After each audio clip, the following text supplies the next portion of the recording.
They never see the silence coming. One breath, one look, and the rude mouth in front of you snaps shut like a cheap suitcase. Picture this: you're in line for coffee, the guy behind you barks that you're taking too long, the whole room flinches, and instead of firing back you do nothing. Not the awkward kind of nothing, the powerful kind. 10 seconds later he's the one apologizing to the barista while you sip your latte like a monk who just won the lottery. That is not luck, that is a 2,000-year-old mental toggle switch the Stoics left us, and today I'm handing you the blueprint so you can flip it whenever you want. Most people try to win rude wars with bigger insults, faster comebacks, louder voices. That's like trying to put out a grease fire with orange juice, sticky, messy, and you still get burned. The Stoics figured out the opposite move: you win the second you refuse to play. Sounds simple, right? But simple is not easy, so let's make it easy. By the end of this video you'll have 5 pocket-sized sentences, 3 facial expressions, and 1 breathing trick that drop drama faster than a hot brick. That you'll hear the exact words a New York street vendor used to turn a screaming influencer into a mumbling puddle, the science of why silence scares bullies more than shouting, and the one mistake that turns your calm comeback into a smug smirk that restarts the whole fight. Stick around, because I'm also going to show you the follow-up move for when the rude person doubles down, the workplace version your boss will never write you up for, and the single question Marcus Aurelius asked himself every morning that made emperors backpedal. Ready? Let's steal fire from the gods and hand it to the kid inside you who's tired of being pushed around. I grew up in a tiny town where the sport was, who can roast you the hardest. If you couldn't snap back, you were the day's entertainment. My comeback budget ran out around age 12, so I just stood there, cheeks burning, while the crowd laughed. Fast forward 15 years, I'm on a subway in Tokyo, rush hour packed, and a businessman decides my backpack is the reason he missed his connecting train. He yells in Japanese, English, and some creative hybrid I'm pretty sure he invented. 50 pairs of eyes swing to me. Old me would have apologized, maybe thrown in a nervous joke. Instead I remember Seneca's line, the best revenge is to be unlike your enemy.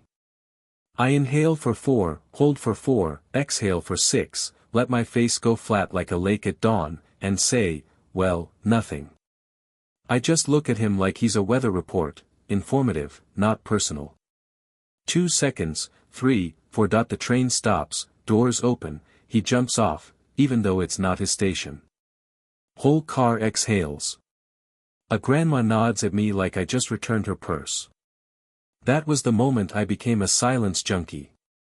Since then I've collected these moments like baseball cards: the airport Karen, the online troll who typed in all caps, the cousin at Thanksgiving who thinks politics is a contact sport. Every time the recipe is the same: Stoic mindset first, words second, if at all. Today I'm dumping the whole recipe on your counter so you can cook with it tonight. First let's wire your brain so the calm switch is always within reach.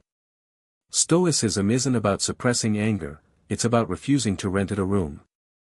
Epictetus says, it's not events that upset us, but our judgments about them. Translation: the rude comment is just sound waves hitting your ears, everything after that is your own factory setting. Most people treat every insult like a tiger jumping out of a bush, so their body floods with cortisol, heart rate spikes, hands shake. Useful if the tiger is real, deadly if it's just a guy with a big mouth. The fix is a quick internal sentence that labels the event before the emotion arrives. I use, this is noise, not news. Say it in your head the instant you feel the heat rising. It's like putting a glass wall between you and the yelling. You still see it, you just don't have to taste it. Next, drop your shoulders. Seriously, do it now. Bullets of tension sit on the clavicle waiting for drama, roll them back and down, it tells the brain, we're not in danger, and cuts the cortisol drip by 15% according to a 2021 study out of Stanford. Free tranquilizer, no prescription. Now the face. You want neutral, not robot. Think, interested scientist. Eyebrows relaxed, mouth soft, eyes steady. Practice in the mirror for 30 seconds, that's the expression you wear while the other person wastes their calories. Why? Because any flicker of smile becomes a taunt, any frown becomes weakness. Neutral is disarming, they can't grab it like a handle. Breathing trick, 4-6-8. In through the nose for 4, hold for 6, out through the mouth for 8. That ratio tells the vagus nerve to slam the brake pedal on heart rate. Do it once before you speak, once during if they keep ranting. Looks like normal breathing, feels like you just stepped into air conditioning. Okay, hardware installed, let's load the software, the 5 pocket sentences. These are not clever comebacks, they are disarm codes. Deliver them slow, low, and without ornament. I hear you. That's it. Not, I hear you but, because but is a bulldozer. Just, I hear you. It's verbal jiu-jitsu, you step aside and their momentum meets air. You might be right. This is napalm for narcissists. They expect resistance, you hand agreement, sort of. You haven't said they are right, only that it's possible. The brain hates unresolved possibility, so they pause to process, and the rant loses fuel.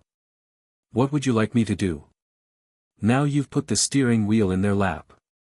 Most rude people never thought past the yell. When they realize they have to drive, they often stall. I need a second to think about that. Translation, conversation over for now. You're not running, you're parking. Gives you exit ramp, gives them time to cool off. Okay.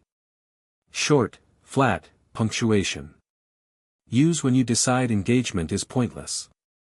It's the human version of swiping the window closed. Say it, then physically step back or look away, body language must match. Pick one, repeat if needed, no embellishment. The power is in the vacuum you create, nature fills it either with their awkward retreat or with actual conversation. Let's run a real-life demo. Last month I'm in a Zoom meeting, client's VP is furious that the design is too pastel. He launches into a 2-minute monologue about our incompetence, ending with, do you people even understand color theory? Camera on, 20 faces watching. I drop my shoulders, neutral face, 4-6-8, then, I hear you. He pauses, scowls, keeps going, louder. I wait, same face, same voice, you might be right. He blinks, repeats himself but slower. Third beat, what would you like me to do? Silence. Then, just, make it bolder, I guess. Meeting ends 8 minutes early, he apologizes in chat, and the check arrives on time. Total cost, 0 drama, 0 overtime, tiny ego bruise on his side, huge credibility bump on mine. Story time number 2, street vendor. New York, August heat, influencer cuts the line for hot dogs, vendor tells her to wait, she films him on her phone, calls him minimum wage loser, wants viral content. He wipes his hands, looks straight into her lens, deadpan, I need a second to think about that. Then he turns his back, serves the next customer. She's stuck holding a phone recording nothing, crowd chuckles. She storms off yelling that she'll cancel him. Video dies, his tip jar doubles. One sentence, no shouting, scoreboard flipped. Maybe you're thinking, fine for you, but I freeze. Then let's add a safety net, the anchor phrase. Pick a word you like, mine is oak. When the rude wave hits, you say oak inside your head, then picture roots growing from your feet into the ground.